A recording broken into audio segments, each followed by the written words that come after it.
किसान भाइयों, ये हमारे सतीश भाई की गाय हैं। इनकी मेरे पास कॉल आई है, फिर मैं इस गाय को देखने के लिए यहाँ पर पहुँचा हूँ। अभी हम सतीश भाई से बात करते हैं, गाय को प्रॉब्लम किस टाइम से हो रही है। तो सतीश भाई, किस टाइम से प्रॉब्लम हुई है बछिया को आपकी? भाई बच्चा को 7 बजे से प्रॉब्लम थी। अच्छा, सुबह 7 बजे से दिक्कत बन रही थी इसको। क्या हाँ, दिक्कत थी स्टार्टिंग में? स्टार्टिंग में यही थी कि लवारा नहीं आ रहा था भाई, बुतला की ताय की थी खोल की 12 बजे करीब आपको। तो ठीक है भाइयों, अभी भाई ने बताया कि सुबह 7 से परेशान थी गाय। 5-6 घंटे बाद इन्होंने मुझे कॉल की। फिर यहाँ मैं मौके पे आया, मैंने गाय देखी। गाय का बच्चा अंदर जो था, मतलब इसका गर्दन नीचे गई हुई थी दोनों पैरों के। राम राम भाइयों, क्या हाल चाल। भाइयों, मैं डॉक्टर संजीव रावल और आप सभी का स्वागत है आपके अपने YouTube channel doctor Sanjeev Rawal में। तो भाइयों, आज हम ऐसा केस लेके आए हैं। इस केस में क्या था कि जो हमारे सामने गाय खड़ी है, इस गाय का जो बच्चा था, बच्चे के दोनों पैर सीधे थे। गर्दन दोनों पैरों के नीचे से बीच से नीचे गई हुई थी। और गाय को बहुत ही ज़्यादा दर्द हो रहा था, गाय बेचैन थी बहुत ज़्यादा। तो भैया, हमने आके इस गाय को देखा। देखने के बाद पहले भाई से हमने बात की, और बात करने के बाद फिर हमने जो है ना, हाथों पे अपने ग्लव्स लगाए। और ग्लव्स लगाने के बाद हमने सोचा कि भाई पहले गाय को चेक करते हैं, और जब चेक करने के बाद फिर देखते हैं करना क्या है, क्या इसमें होता है। तो भैया, हमने पहले ग्लव्स पे बहुत अच्छे से लुब्रिकेंट, मतलब कि हमने सरसों का तेल लेके बहुत अच्छे से ग्लव्स पे हमने लगाया। फिर सतीश भाई से बोला कि भैया आप इसकी पूंछ पकड़ो। सतीश भाई ने पूंछ पकड़ी, हमने इसके अंदर हाथ डाला। और गाय के अंदर हाथ डालने के बाद हमने देखा कि गाय के जो बच्चे के पैर हैं, दोनों बच्चे के, मतलब बच्चे के दोनों पैर सीधे थे, और गर्दन उसकी नीचे गई हुई थी। तो ऐसी पोजीशन में क्या होता है कि बच्चा तो बाहर आने के कोई चांस ही नहीं होते। तो गाय बहुत ज़्यादा दर्द में थी, बहुत ज़्यादा बेचैन थी गाय। और आप सभी देख रहे हो कि गाय की हालत क्या हो रखी है। और किसान, जो हमारे किसान भाई है, वे भी बहुत ज़्यादा परेशान थे, क्योंकि सुबह 7 बजे से गाय करीब परेशान हो रखी थी। और घर में जब ऐसा कुछ होता है तो भाइयों, परेशानी तो हो ही जाती है किसान भाई को। तो फिर हमने जब जैसे अंदर हाथ डाल के देखा, तो हमने भैया फिर जो है लवारे के दोनों पैर हमने अंदर किए। अंदर करने के बाद उसके बाद हमने गर्दन सीधी की इसकी। गर्दन सीधी करने के बाद फिर हमने उस हल्की सी कोशिश की हाथों से कि बच्चे को हाथों से बाहर निकाल लिया जाए, क्योंकि बच्चा बहुत बड़ा साइज का था। बच्चे का साइज बहुत बड़ा था, ऐसा था कि करीब बच्चा 4 महीने का बच्चा हो रहा हो। इतने साइज का बच्चा बहुत ही कम मिलता है, और ऐसे साइज के बच्चे में तो नॉर्मल डिलीवरी होनी भारी हो जाती है। तो हमने भाई फिर कोशिश की थोड़ी सी, दोनों पैरों को बाहर लेके आए जोर लगाते हुए, जिससे कि भाई नॉर्मल तरीके से बच्चा बाहर आ जाए तो बहुत अच्छी बात है।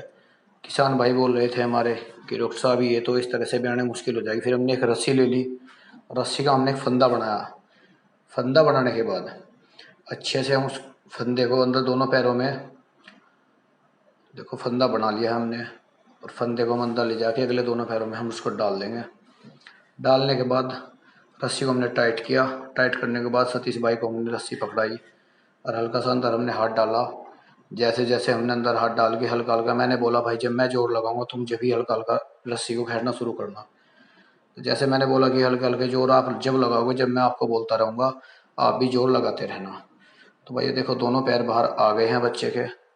बच्चा बहुत ठाड़ा है इसका। बच्चे का साइज बहुत बड़ा बढ़ा हुआ था, कुछ टाइम भी ज़्यादा हो रखा था इसका। करीब 10वें महीने के 20 दिन इसने ले लिए थे गाय ने। फिर ऐसा करने के बाद हमने देखो भाई को, आशीष भाई को, हमने बच्चे और रस्सी पकड़ा रखी है। और हमने ऐसे जोर लगाते हुए, गर्दन तो बाहर सीधी हो ही गई थी, हमने उसमें जोर लगाया, बच्चा बाहर मुंह तक, मतलब बच्चे का जो मुंह है बाहर निकल गया है। और जोर लगा के हमने बच्चे को बाहर लेके आए हैं। बच्चा बाहर दिख रहा है आपको आता हुआ। इसके बाद में हमने बोला आशीष भाई को, भाई आशीष आप उठो और एक बार बच्चे को आप पकड़ लो ऊपर से ऊपर, क्योंकि बच्चा नीचे गिर जाएगा तो बच्चे को भी चोट आएगी। तो ऐसा करने के बाद आशीष, देखो आशीष उठा यहाँ से, और आशीष ने उठकर बच्चे को ऊपर ही गोद में उठा लिया। आप देख सकते हो बच्चा बहुत ठाड़ा था, गाय पे जोर पड़ रहा था। बच्चे को उठाने के बाद इसने, देखो हमने बोला कि आप इसकी पसलियों की मालिश करो, क्योंकि बच्चे का दम घुट जाता है, ऑक्सीजन की कमी आ जाती है बच्चे में।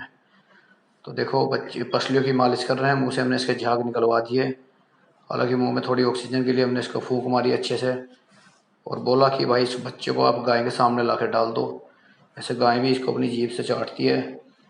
तो बच्चे में थोड़ी सी और फुर्ती सी आ जाती है। देखो बच्चे को हमने गाय के सामने डलवा दिया है, और बच्चे को सामने डलवाने के बाद देखो आशीष लगा पड़ा है भाई मालिश करने में।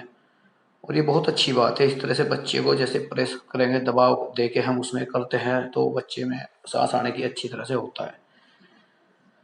ये हम हाथ धो देते हैं यहाँ पर अच्छी तरह से।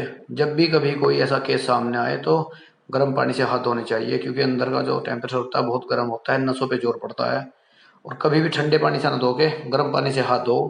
अच्छी तरह हाथ मैंने साफ किए हैं यहाँ पर, और अच्छी तरह साफ करने के बाद हमने सोचा भाई चलो हम इसको भी इंजेक्शन लगाते हैं। तो हमने इसको एक टैजोवेक्टम दिया, एक मैग्लोडाइन दिया, एक एविल दिया, और भैया एक हमने इसको दिया पावर का इंजेक्शन। इंजेक्शन तैयार है फिलहाल। मैंने आपको बता दिया टैजोवेक्टम है, एविल है, पावर है और आपका मैग्लोडाइन है। तो ये 4 इंजेक्शन हम करीब इसको देंगे, और देने के बाद गाय की पोजीशन में सुधार आएगा। जो दर्द हो रहा है इसको, दर्द में बहुत इसको आराम लगेगा। इस बारे में आप सभी देख रहे हो। तो इसी तरह से भाइयों, अगर थोड़ी भी लापरवाही बरतते हो तो देखो गाय तो खतरे में है ही है, बच्चे की जान भी जा सकती है। तो कभी भी अगर हमारे किसी किसान भाई की गाय को ऐसी पोजीशन हो जाती है, इस तरह का केस सामने आता है, तो ऐसे केस में ज़्यादा लेट ना करते हुए बहुत जल्दी से जल्दी डॉक्टर को बुलाएं, और डॉक्टर पे गाय को चेक कराएं। गाय हो चाहे भैंस, पर ज़्यादा लेट नहीं किया जाता ऐसी पोजीशन में। तो भैया हमने इंजेक्शन लगा दिए हैं गाय को, और गाय आप सामने देख ही रहे हो। तो ये इसका सिस्टम है यहाँ पर। भैया केस हमारा पूरा हो गया। अभी देखो खुश हैं गाय, देखो गाय और बच्चा दोनों स्वस्थ हैं। गाय कितनी खुश है अपने बच्चे को सहलाते हुए। देखो गाय और बच्चा हमारा दोनों स्वस्थ बाहर आ गए हैं, इससे बड़ी कोई बात नहीं है। ठीक है भाइयों, ओके।